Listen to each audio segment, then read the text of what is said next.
Good evening, everybody, and welcome to Love and the Scriptures.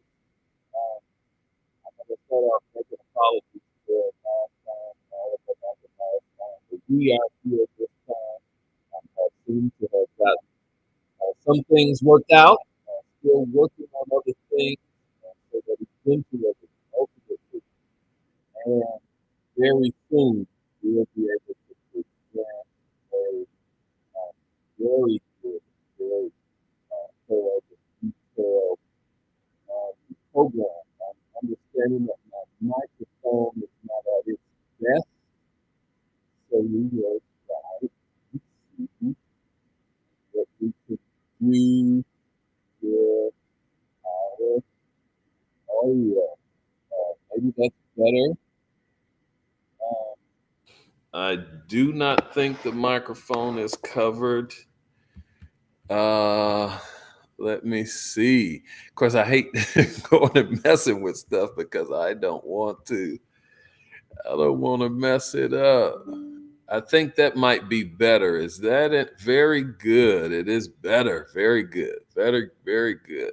I'm on a different device than I've been on altogether. This is the first time I'm on this device, and this actually may not be the last device that we use for us to be here.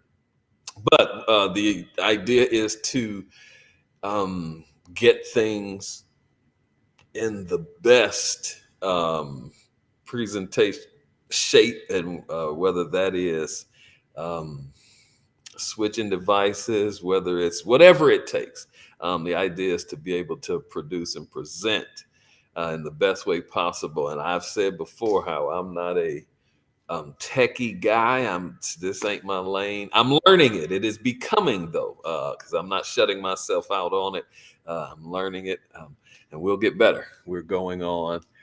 Uh, we're going on from there. All right. We left off on last time talking about love in the sense of comrade type of love that commits to a cause, or love that individuals are joined together because they are committed to ideas, to philosophies, to causes.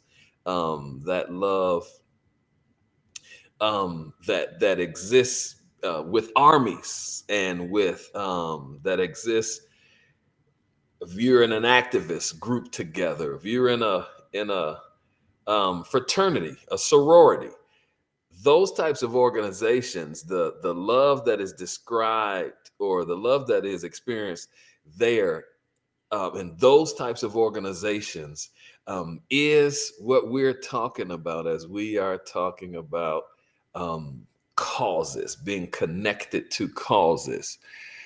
And so with that, then there is a focus, a central idea. There is a set of beliefs. Um, there are a sense of movement that has joined individuals to be able to walk together, to work together, to live together. And so in those is where that type of affection is um is defined and is expressed and is walked to and through with one another. um and so in that sense of love, um what we've done in our modern parlance, though, is kind of blurred lines with things. And so when it comes to our jobs, when it comes to um, things of that nature, and I hear it talked at school, they throw it around in our environment at school, and it kind of grinds my ears because of having a different kind of sense, or broader kind of sense of what love is talked about. People say love, think love. It's just one word. And so they throw it all in, lump it all in, bring it all in together. And so they'll talk about the school. If you work together, whatever work environment is, I say school, that's where I am. They talk about that as a family. We are a family. And I'm very resistant to that because of how I see and I understand love. But if you're talking about, I mean, obviously, close relationships should exist there. Obviously, there should be um, a very strong sense of togetherness and belonging. But you don't choose to make those things happen that way. You don't decide that I'm going to make this work environment that. No, if it is a family environment in that sense, if it is a close environment in that sense, that is something that is cultivated out of an organic sense. And so if you're saying to your coworkers, if you're saying to your fraternity or whatever that this is the way this is gonna be, and that when you force it, as a man-made creation, I don't know that it actually cuts the mustard on making for that kind of love. Um, and then we talk about the storge, the familial love. It is the love, the bond that is storge in the familial sense. It is where the parent loves the child. It is the love that the sibling has. It is the love that um it is the love in even in relationship, romantic relationship, that is actually enhanced, that goes to another level. I started to say a moment ago that we've blended these ideas of love because of not having the clear cut understanding. And so in some conditions, in some uh, relationship circumstances, what would be a philia love is blended into or brought into a storge love situation. And so when you talk about your fraternity, when you talk about the people you work with, and those kinds of senses, that being family, that becomes a blending of there's a it's not just theological word, sociological term called syncretism, where you take these different ideas of love and they are blended or melded together to the point where there is no distinction of one kind of love. And I can hear some people would argue, well, isn't it good to have that kind of relationship? Isn't it good to have that kind of love at work or in this and that and the other? And I would argue, of course, there is nothing wrong at all with having a very close and a very definite a personal bond and even affection for those that we work with, those that we are in organization and community with. Obviously, yes, ma'am, yes, sir.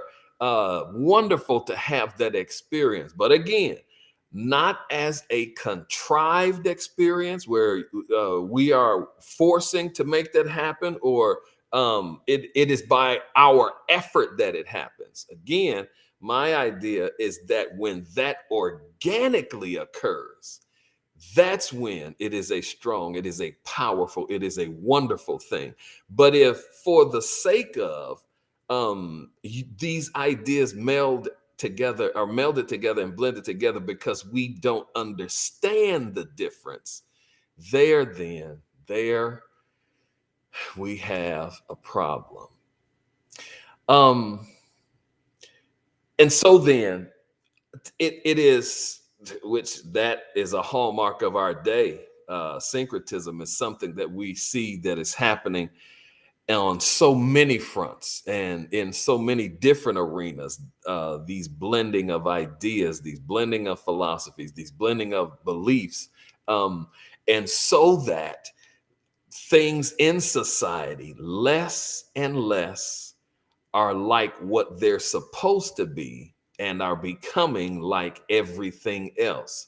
And hopefully, as I'm just saying that alone, there is some of us are getting ideas and understanding what I'm talking about, because the scriptures counsel us against, when all of these kinds of things, where there is no distinction in society. We have to be careful that we, especially when it comes to love, that we understand love.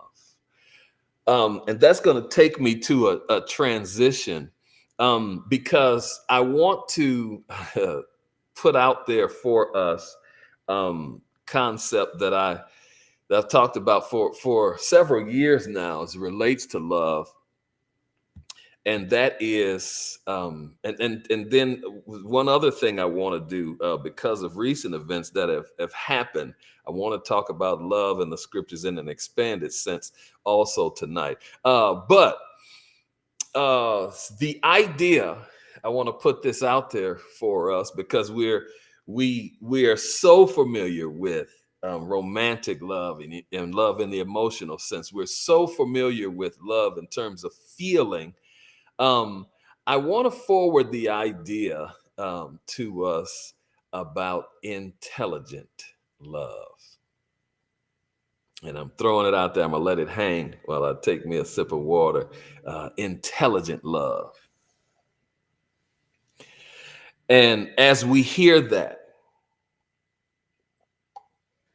what are some of the ideas that comes to mind when we say intelligent love? It's going to be contrasted with, and it's going to be a kind of stark difference with intelligent love, um, when we pair it with or compare it to ideas of like falling in love. It's going to be different, a distinction, uh, especially, again, as I said before, when we are looking at love in terms of just emotion, just feeling, intelligent love.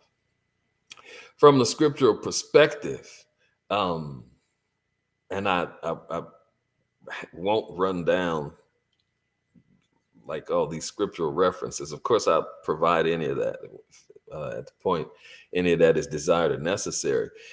But overwhelmingly, when the scriptures um, use, especially the New Testament, but it's also true in the Old Testament, the Hebrew Bible, that when the Bible talks about heart, when heart is mentioned, New Testament cardia,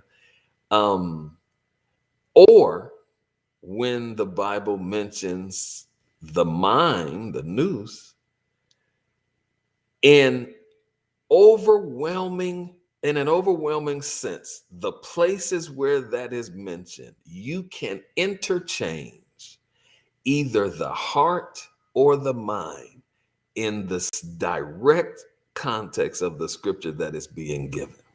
So that when the scripture will mention ideas of the heart, it is completely, there's a complete ability to be able to put mind in that place, and the meaning of the text is intact. It is completely in places where it talks about the mind, to put heart in the verse, and the meaning is 100% completely intact. And so that as the scriptures talk about love, It is not just a a sense of the Dr. King, Martin Luther King called it emotional bosh, BOSH. It's not just that thing of palpitating feeling, but it is as much that thing of understanding and guided love, intelligent love. That's the terminology. And when it comes to intelligent love, I think that's where, as I mentioned, just the same discussion, but just aforementioned, the melding of a storge and a philia relationship. At work, you're talking about this is my family, and other contexts. You're bringing in context of love or ideas and meanings of love that necessarily are distinctive and individual. That I think comes in the category of intelligent love. That in this arena, this is the kind of relationship that I have. I love these people because this kind of relationship I have. In this arena, this is the kind of love that I have because of the relationship I have with these people. Not the same arenas, not the same relationship,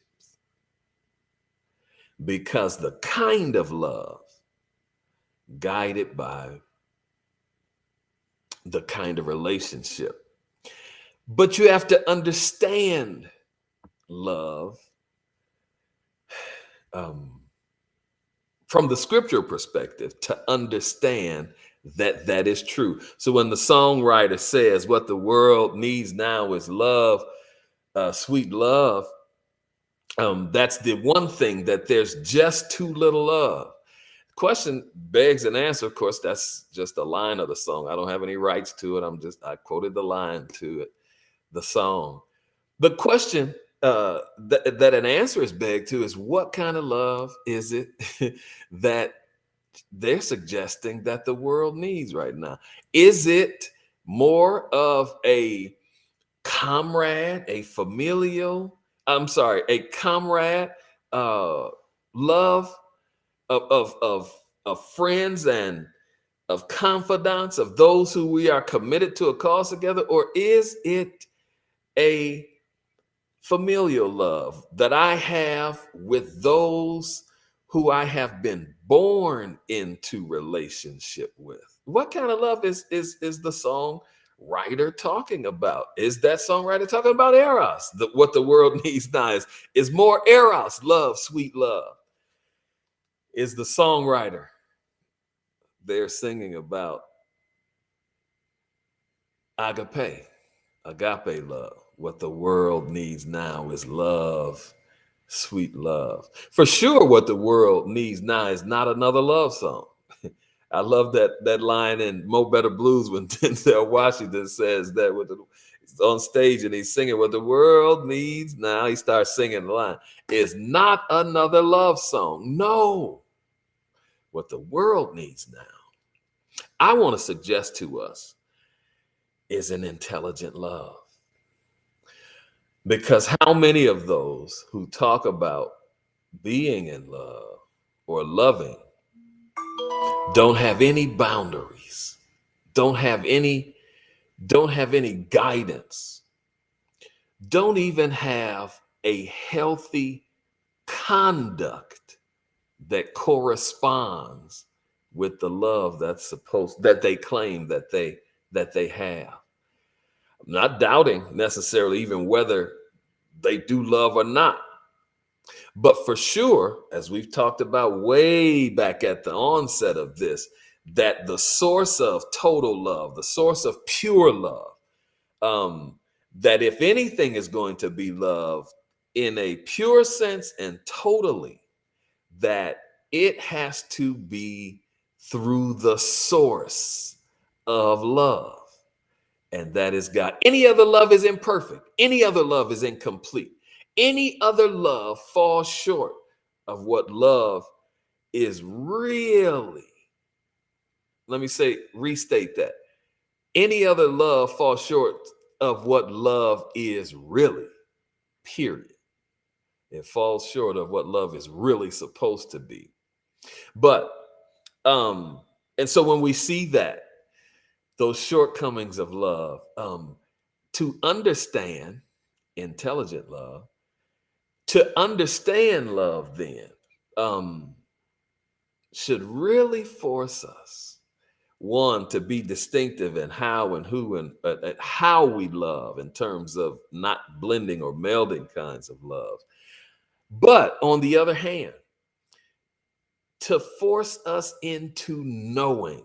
I think that was the song we played actually a few weeks ago, that I want to know what love is. And that's my question with the old song from the 70s, What the World Need Now is Love, to the foreigner song, I want to know what love is. And to be involved in love, to be in love, should give a thrust and an impetus for us to know what love is. But I want to pivot in the last few minutes that we have here, and talk about love from a wider, expansive sense. We've already, in the last couple of weeks, talked about love as a baseline, that as a foundation is created, or a foundation of love is developed in us, that as meet people, whoever they are, that our baseline of love is where our general interaction and conduct with other people ought to be out of that baseline of love. When I heard about, learned of last week, this last shooting, this school shooting, just 10 days after um, the racially motivated shooting in Buffalo, New York, but then heard about this school shooting in Uvalde, Texas. Um, First of all, let me say this: I had to check myself, because it was almost as though, since it had happened so many times and I have heard about it so many times, there was almost a sense of me being numb to what had happened. This experience again of mass murder, 10 days apart, these two incidents, but with the long history in the United States of America. Watch this number: school shootings since Columbine. Remember Columbine, 2005? Number of school shootings, in America, 229 school shootings in the United States of America since the first one in Columbine in 2005. And so after I pushed myself through the numbness to angle on what has happened again in America, the scripture came to mind. It's Jesus talking to his disciples after they had asked him about the end, the signs of the end. What will be the sign of, when will the end be? Two questions asked: when will the end be, and what will be the sign of your coming? That's what they ask him. And Jesus, in a very pretty lengthy response, goes in with his disciples to explain the things that will characterize or be hallmarks of his return. But as he talks in an expanded sense, um, as dealing with how his disciples should be witnessing to all nations, he says this. It's Matthew chapter 24. He says this, verse 12, 24:12 of Matthew: because of the multiplication of wickedness, The love of many, some translators make that most, the love of most, will grow cold because of the multiplication of wickedness. The love of many will grow cold. Again, and so as I force myself to reflect on, to think about what had just happened in Uvalde, 10 days after the mass shooting in Buffalo, New York, this scripture just imprinted itself in my mind that in this sense of mass murder, and in Uvalde, it's children mowed down by an 18-year-old. But in the larger context, and this is where Jesus makes this mention about love, in the larger context of wickedness increasing everywhere, because he says of the multiplication of wickedness, that it would not just be adding to itself, not just increasing, but that wickedness would be multiplying.